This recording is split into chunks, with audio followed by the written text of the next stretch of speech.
Inscreva-se agora no canal. Seja bem-vindo a mais vídeo do canal. Fomos Testemunhas de Jeová. So we decided then that we would leave the Brooklyn headquarters. Și au hotărât amândoi atunci că vor părăsi birourile din Brooklyn. And when I came back from Africa, I asked for 2 months leave of absence. Și când m-am întors din Africa, am cerut un concediu de 2 luni. I was 58 years old and we have no money. Aveam 58 de ani și nu aveam bani. So I wanted to see if I could, in those 2 months, find a way that I could make a living and provide for myself and my wife when we left. Și am vrut să văd în acele 2 luni dacă pot să îmi găsesc o formă de a supraviețui împreună cu soția mea după ce plecăm.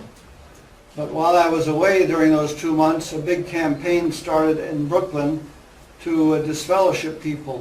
Dar în timp ce eu eram plecat, a început la Brooklyn o imensă campanie de excomunicare a oamenilor. People that I had known and conversed with were brought before judicial committees and disfellowshipped. Oameni pe care îi știam și cu care avusesem conversații au fost aduși în fața unor comitete judiciare și au fost excomunicați.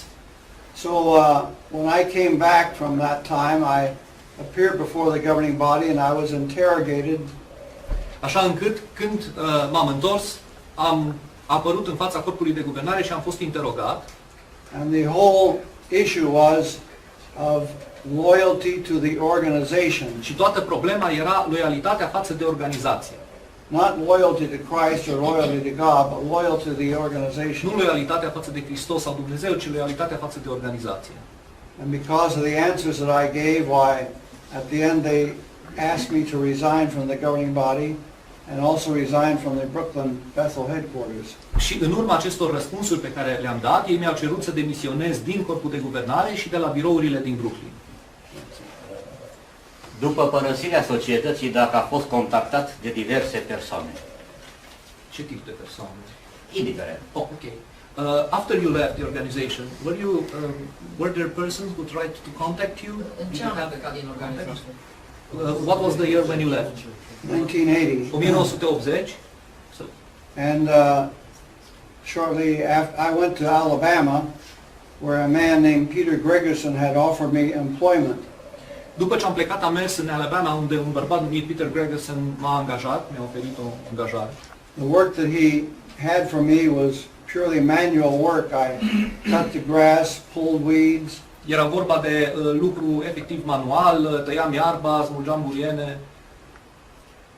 So after I was there a while, this man Peter Gregerson, he had been an active witness for 20 years or more, a pioneer, an elder, but he decided to disassociate himself from the organization.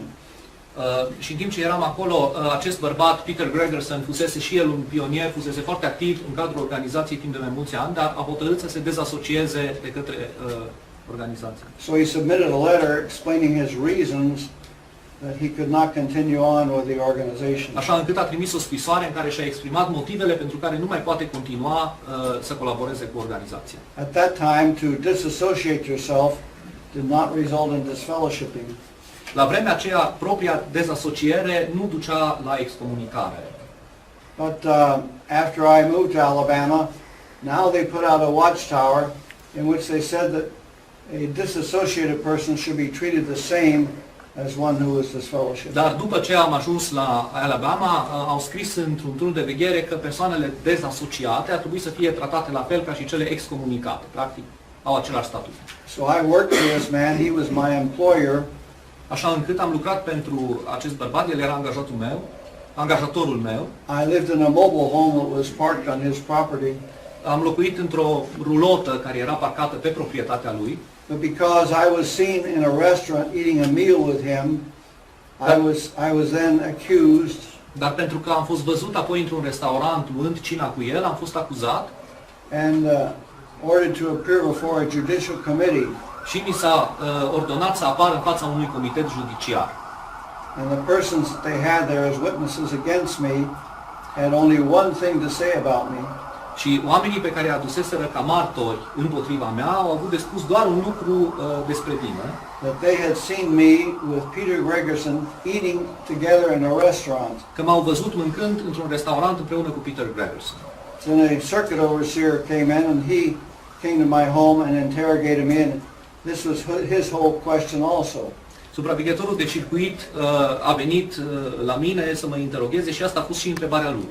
So the elders in that congregation disfellowshipped me, and the one basis was I had eaten a meal with Peter Gregerson in a restaurant. Așa încât m-au excomunicat pe simplu motiv că am luat o cină cu Peter Gregerson în acel restaurant. N-am fost înțeles. Dacă a fost contactat prin scrisori sau telefonic după ce a fost excomunicat de diverse persoane sub diferite nume, asta e întrebarea, da sau ba? Did they contact you by letter, by means of letters or telephone calls after you were excommunicated, but not the ones in the governing body or in the organization, different persons, other persons? Did they send you letters? Did they try to contact you by phone?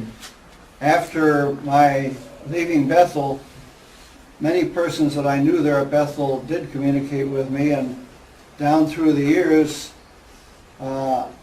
I have received letters and communications from hundreds of persons who used to be either at Brooklyn Bethel or in a branch office or in circuit work or district work.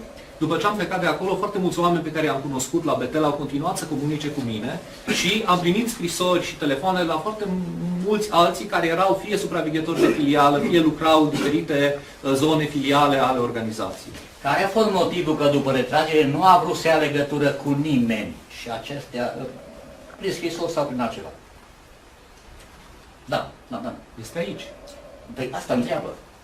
După ce a fost, de ce o refuzat să ia legătură? What was the reason?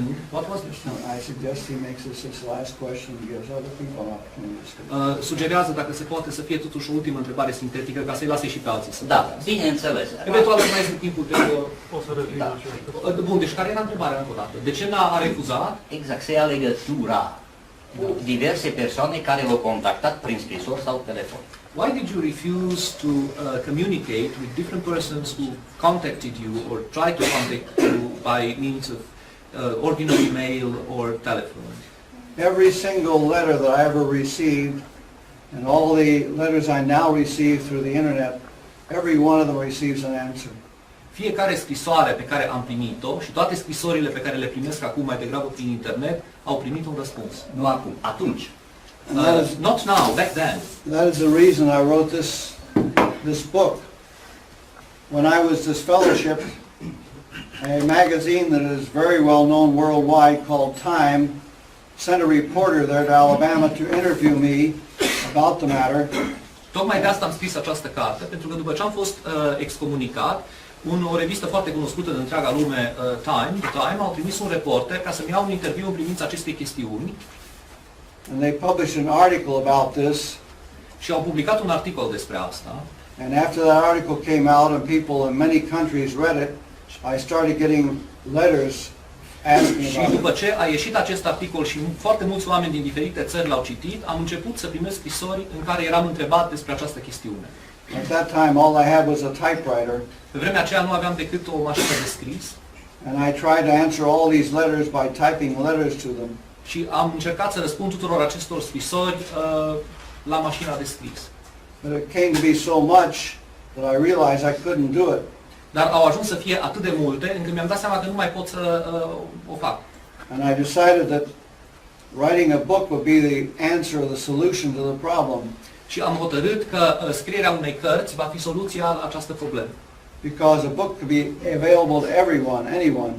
Pentru că o carte poate să fie accesibilă pentru oricine. And I could say in a book what it would take hundreds of letters to write. Sorry? I could say in one book Okay. what it would take hundreds Și of poate letters. să spună într-o singură carte ceea ce ar putea să expună în sute de scrisori.